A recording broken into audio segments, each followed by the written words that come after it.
Əslində Leyla xanım, bir dənə bax mən heç yaxşı mövzuya toxundunuz. Baxın mən bu uzun müddətdir artıq da belə deyim də mən 35-36 yaşından sonra mən arıqlamaq istəyirəm. Açığı deyim mən. Sənin artıq 42 yaşım var və o davam eləyirdi. Hər ilə bütün nə metod var, hamısını yoxlamışdım, hamısını.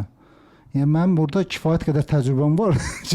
Bu mən nutrisioloq deyiləm, amma şey verə bilərəm insanlara, hə deyə bilərəm, nə məsləhət verəm. Amma faktiki olaraq məndə heç biri işləmirdi. Və siz dediyiniz qruplar, bir ara bəzi qruplar var idi.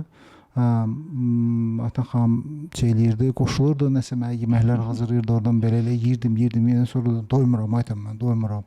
Doymazsınız, çünki hüceyrələrə xitab etmir. Çünki o yalnız sizin qısa müddətli mədə toxluğu yaratmaq üçün hesablanmış qidalardır və kalori olaraq hesablayırlar. Çox az kalori verirlər ki, orqanizm onlar üçün maraqlı deyil, əzələ itirdi, yoxsa yağ itirdi, yoxsa su itirdi.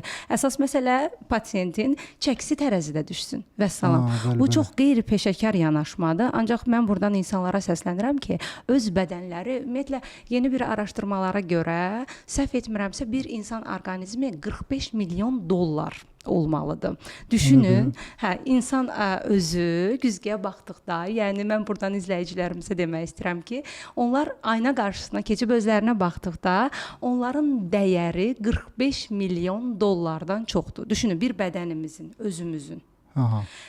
Dəyəri, insan orqanizmini ümumilikdə insan bədənini təxmini olaraq hesablayıblar. Çox maraqlı araşdırmadır.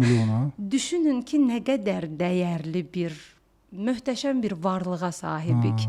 Və dünyanın ən bahalı saatı ilə müqayisə etdikdə, dünyanın ən bahalı saatı 5 milyon dollardır. Amma biz onu alsaq, üzərinə titizliklə əsərik də ona nəsə olmasın, düzdürmü? Amma öz bədənimizə bunu edirikmi? 45 milyon plus dəyərində bir bədənə sahibik, amma bütün günü fast foodlarla, zərərli qidalarla onu zəhərləyirik. Amma bahalı evimizə nəsə əşya aldıqda bu çox bahalıdır, buna dəymək olmaz, qırılar və s. Amma biz öz bədənimizi bütün günü qırırıq, fərqində deyilik. Tamam,